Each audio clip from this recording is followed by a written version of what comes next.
Herzlich willkommen, Sianamgela, and welcome to the Bundesliga Connection with Chris Harrington on the SL Podcast in partnership with DW Berlin.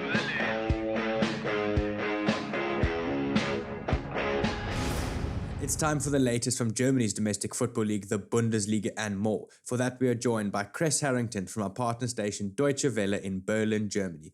Chris, Bayern managed a comeback win versus Mainz. However, Dortmund dropped points against Bochum, adding more distance between them and the defending champions.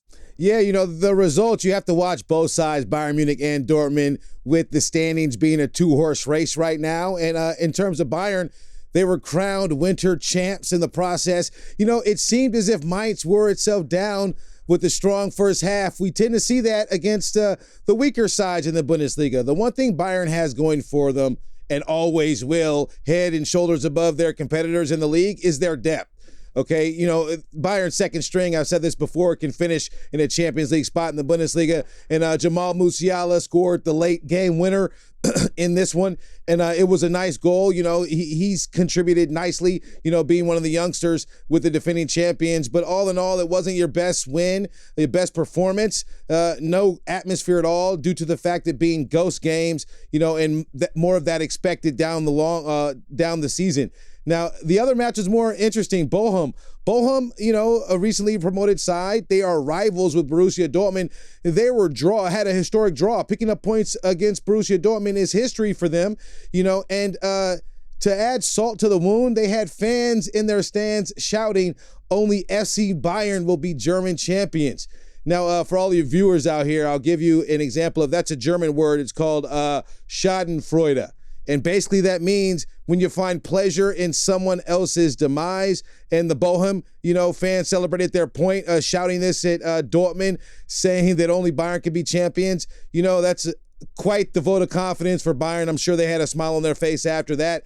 But all in all, anytime you see Dortmund drop points, if you look at that match, you saw Julian Brandt convert thanks to Erling Haaland's beautiful pass. But the look on Erling Haaland's face kind of suggests that every time Dortmund drops points, he gets one step closer to exiting the black and yellow. So we'll have to see if Dortmund can rebound. But a good news for Bayern, not so good for Dortmund this past match day. RB Leipzig's magical midfielder Christopher Nkunku was the main man in the Bulls' 4-1 win over Gladbach. Should Gladbach's coaches be concerned? Now, speaking on Chris Nkunku, he's a marvel in the midfield, and I do think it'll be in a very short time that he will play on a better pitch and a better team, given that RB Leipzig doesn't fulfill their potential. But they bring in a coach that, was celebrated a few seasons back, Domenico Tedesco. He was in the same class with Julian Nagelsmann, considered a mastermind and so forth. Well, he left Schalke because they were relegated, and he's got off the team to a really good start. That 4-1 win is a convincing victory. It's looking really good. But in terms of Gladbach, who's looking bad, is their head coach Adi Hütter. 14 goals conceded in 3 games. The writing's on the wall, despite their sporting director saying there is a problem, but there won't be anything drastic to happen, which means they won't fire the coach in an immediate future. But I do think typically when you see that, you see coaches exit when teams are underperforming, and something's really wrong with this defense. It was just a year ago, Borussia Mönchengladbach, they were walking in a beautiful Christmas time. They qualified for the Champions League last 16 for the first time ever. Fast forward to this year, they've dropped and plummeted to the table. They're flirting with relegation. They're 13th right now. And the writing's on the wall when you look at the lopsided results. In my opinion, the coach should go because things look to be getting worse and worse for Gladbach. A bit of off-the-pitch news here, Chris. Bayern's Joshua Kimmich has come out and he has said that he would like to get the COVID vaccine after being sidelined for several weeks. Yeah, 26 years old. He was really the divisive figure back in October when he said he needed more research to determine whether or not he should take the shot. Well, things happened badly for him because he was quarantined for being around people who had COVID. Then he came down with COVID. Now he's dealing with the lung, infection complications. He won't be back on the pitch until the new year.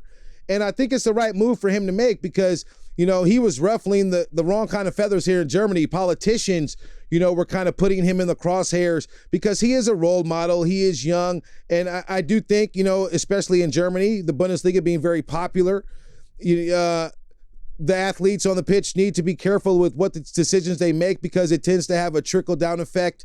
And the fact that Kimmich being young, still being sidelined, the fact that he makes a statement, he will get the shot. I do think a lot of people will follow that were on the fence in the past. Hopefully, they do so we can get this virus under control and we can move on with their life, in a regular sense. But Kimmich, I think him being out until the next year, it hasn't really hurt Bayern that badly, but if he doesn't come back healthy, it could hurt Bayern in the long run. Chris, other than Sunday's results, what else has hit your radar? Yeah, well, the capital club, not the capital club, but Union Berlin, one of the clubs in the capital, they were defeated by Greuther Fürth. I think that's worth a mention because that's the first victory all season for Greuther Fürth. They've been struggling. Union Berlin has been doing very well, so that was a really shocking result. And Frankfurt, I want to shout out to Frankfurt. Frankfurt dug themselves out of a hole and defeated Leverkusen with a lopsided victory. They got beyond, the 2 goals that got them in a hole early and they rebounded. I said Frankfurt have been playing better and they continue to prove because Leverkusen is quite the accomplishment, when you can defeat a team like that. And I'll leave you with this. There's been these whispers and words that Erling Haaland, his super agent, has linked him to Bayern Munich, saying that, maybe Bayern's on that short list. Well, Bayern have come out. Karl-Heinz Rummenigge came out, speaking on this idea. No way in the world Bayern will think about considering Erling Haaland as a target due to it simply being disrespectful to Robert Lewandowski, who they consider still to be the best striker in the world. So I think that's just a lot of noise, and I don't think, if anything, Haaland will switch to their hated rival Bayern Munich before going elsewhere in Europe. Thank you very much for the Bundesliga update, Mr. Chris Harrington from our partner station Deutsche Welle in Berlin, Germany. Have a fantastic day further. Danke und auf Wiedersehen. The Bundesliga Connection is a team effort driven by the following incredible individuals.